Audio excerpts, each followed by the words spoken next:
couple of these ones close. Yeah, let's bring, do you want to get your self-portrait? Yeah. Bring it over. So we're gonna get the self-portrait in here. Yeah, let's hold this up to the camera because what we can do is we have a spotlight, so it's really picking up all of the colors and lights and shadows in a great way. So if I turn it this way, you can see how it's a little shiny. But what I'm gonna try and do is just bring it in, Yeah, and we're gonna see if we can, through getting closer, you're gonna start to see the texture and the thickness of the paint. So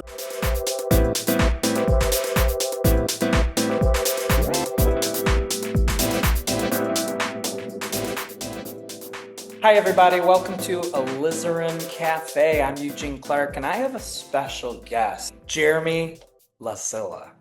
And let me just tell you, Jeremy is an extraordinary artist. We have this painting right here and the painting behind Jeremy as two of his masterworks. But we have a lot more art. So you can see sitting on the table in front of me is a piece, several pieces, and then we have a whole other table full of work. So we're gonna dive in and talk to Jeremy. Jeremy, how are you? I'm doing great.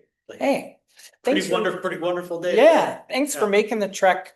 I was really excited about this. So well, we're excited to have you. You made the trek all the way out here to our studios in Lake Orion, Michigan. This is called Moose Tree. It's a former nature center turned into an art. Is it? Oh, that's why it's so awesome. Yeah. So we've got windows that pan across. It's a cool place to make art. I'm sure you're getting inspired and you're like, why can't we just paint and not talk? Yeah, I just want to hang out here, really. Yeah. And we do want to give a nod to our sponsor, Rochester Mills Brewing Company. Oh, yeah. They've got the red, which I'm just a big fan Juice Bigelow. That was the other one. Juice Bigelow. All That's right. a good one. Get the Juice Bigelow. It's got a leopard pattern on it. This isn't that one, but it's an IPA. It's really That's good. Jeremy's favorite. If you go and you throw his name around That's a good one. in there, they'll give you a free beer. Just Sure they will. They don't even know who I am. I wouldn't say that. Don't say that. Don't say that. hey, just give it a try. Give it a try. See, you got nothing to lose. Mhm. But cheers, my friend. Cheers. All right. So our meeting was 20 years ago. Yeah, I would say about that, yeah. And our initial meeting, and you were a student at the College for Creative Studies in the illustration program. Yep. Yeah. And so, you know, the whole anatomy background that I have, I was able to, you know, sort of sprinkle a little bit of that into you. And then, look what happened. Quite a bit more of that, yeah. Oh my gosh. And I'm surprised. you know what's amazing to me is how, you know, illustration used to be this very specific looking type of work coming out of those programs at art schools, so that you could be like, oh, that's illustration, and they would never stray into what I feel like Art Center has that. Like I can tell it's like the stuff that comes out of Art Center too. Totally. And you would never see illustrators, I don't think, at least back when I was a student, go into what we would call the world of fine arts, but that's gone. Okay, that has been torn down and destroyed and built up in a new way. And look, this is what we have. You sell your work all over the place. You're exhibiting. You're a living, breathing, working artist.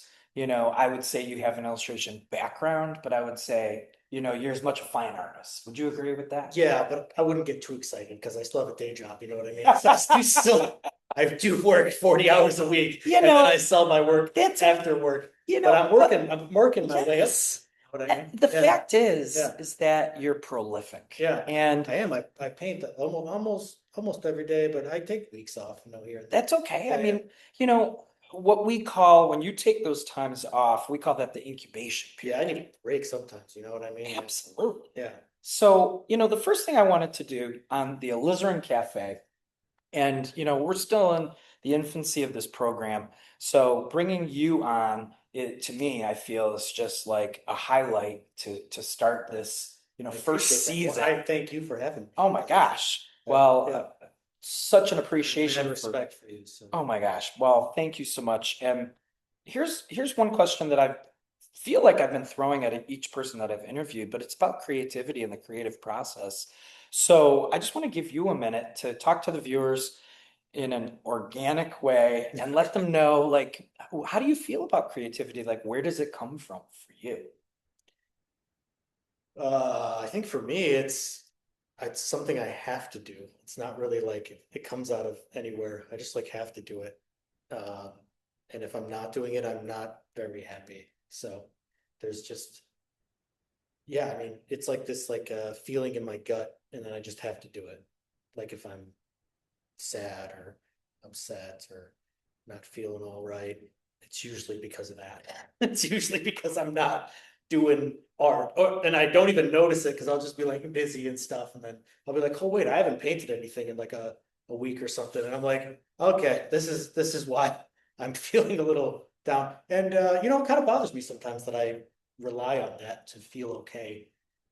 So I mean, Well, it could be beer, but you chose no, art is better. Art is better. What's a But little you bit know, more but healthy. you know what I mean. It's like, I just but I do, but I love it at the same time. So it's like I don't really, it doesn't really matter that, you know what I mean? But So here's what I want to know. When did you first discover that that part of you existed where this growing desire, this feeling of, oh, I need to do this. I need to get this out in order to sort of, like you said, feel satisfied or to maybe just produce a certain level of happiness or satisfaction that maybe didn't come from anything else. uh that's hard to say. But I think I needed it a lot in high school.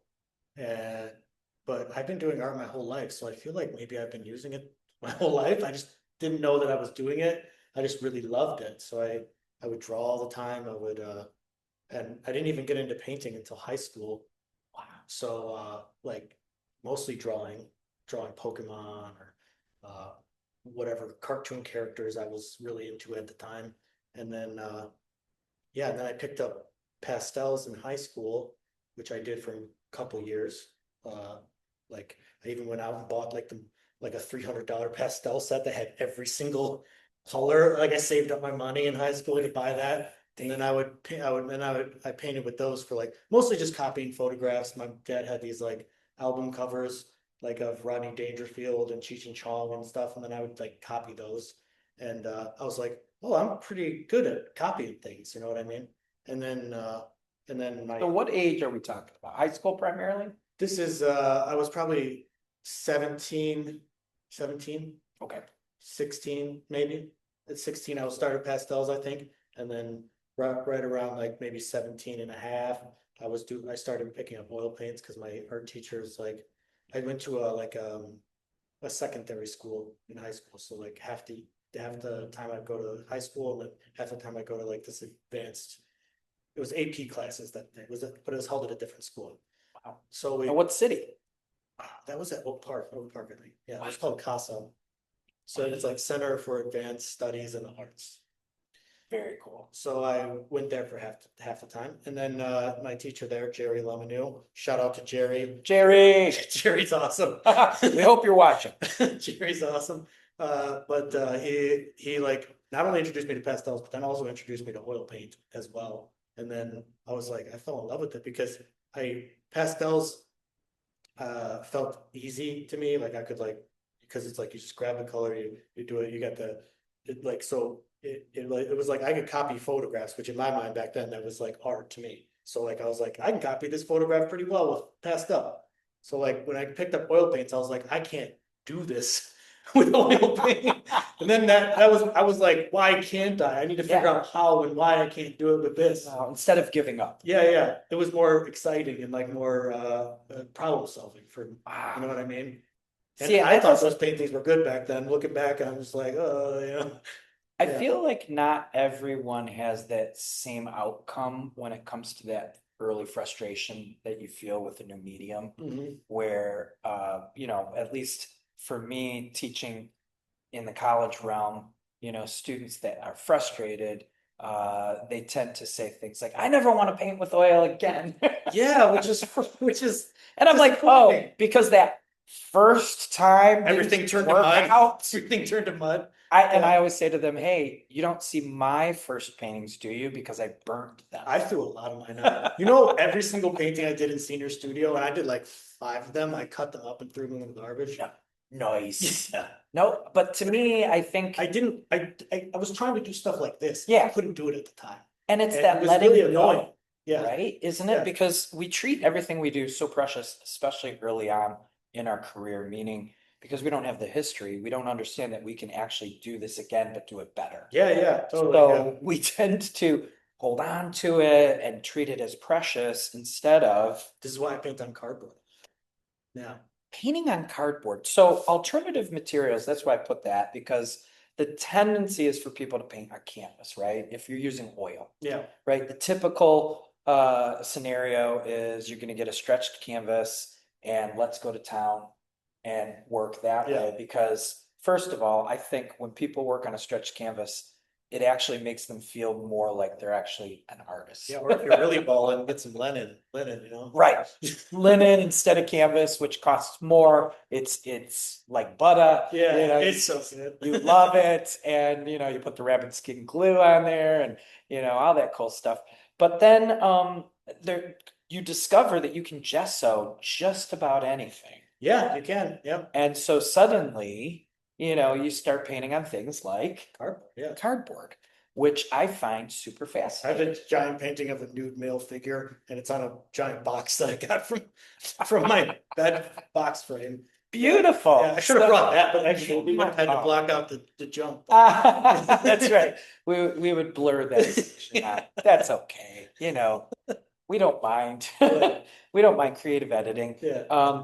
But it's so great, first of all, to be watching what you're doing through your online presence. And I say that with the greatest admiration and intention because, I really feel like you have set a precedence for probably a lot of artists that will now learn from you and hopefully follow in your footsteps and understand, the power, the importance of your approaches and understand that, you're not just one thing. That's what I think is so fascinating to me, to see the style of these two portraits. They look so good together, but yet they each stand on their own as so uniquely different. And one of the things that you're doing, like for example, when you take the clothing, like the shirt here, Yeah. and you do something like what you're doing here, which to me is you're creating a quiet space, and your intention of that is to allow the viewer to want to look up here at the face and of course what's around the head, and then you have some accents over here. But to play this shirt down, we say playing it down when there's not a lot of details. So you have color that is enriched, you have this expansive color. So what I learn when I'm looking at that is I think back to what we call color field painters from like the abstract period. Yeah, I've heard it. Yep. And so some Is of those, Rothko in there? Is that Rothko would be, is that a Rothko would okay. be in there, and I love Rothko. yeah, and when you're looking at the field painters, there was nothing recognizable in there. It was expanse of color on large scale canvases. And so you're bringing some of that into this figure piece when you do this, And so that's how I see that. But yeah, one thing that the camera is not going to do justice for this piece or any of your work is the impasto, the buildup of the paint. So how many layers would We you can say? show a couple of these ones close. Yeah, do you want to get your self-portrait and bring it over? So we're gonna get the self-portrait in here and yeah, let's hold this up to the camera because what we can do is we have a spotlight, so it's really picking up all of the colors and lights and shadows in a great way. So if I turn it this way, you can see how it's a little shiny. But what I'm gonna try and do is just bring it in and we're gonna see if we can, through getting closer, you're going to start to see the texture and the thickness of the paint. So talk to us a little bit about your approach.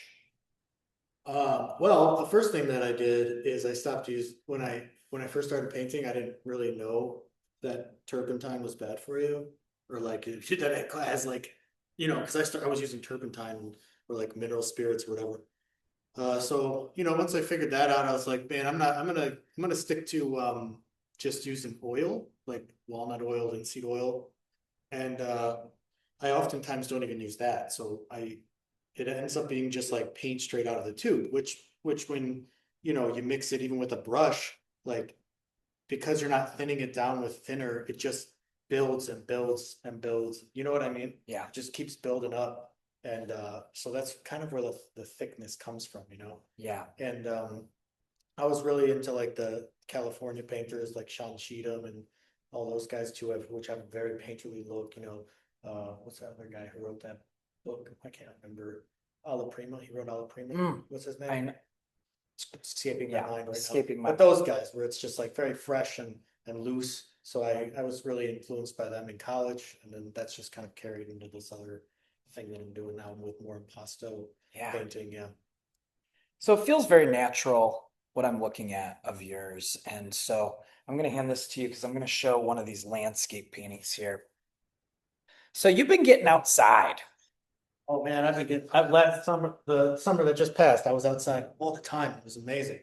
I actually haven't done a lot of landscape painting until this will show you. He signs the back and it gives you the date. I mean, the year 25. He did that this year. And he tells you the size, and he's got it titled and signed when you purchase something like this from Jeremy. And I went to see your exhibit at the Arts Beats and Eats. Oh yeah, which was amazing. You had an amazing showing. That wasn't your first go around. You had done that a few times. And then what are some other exhibitions like that type that you've done? Arts Beats and Eats, Funky Ferndale. I did Birmingham one time. That was a good one. Milford was a beautiful one. That's a gorgeous area. Yeah, and like they set up the show like right in front of this like pond.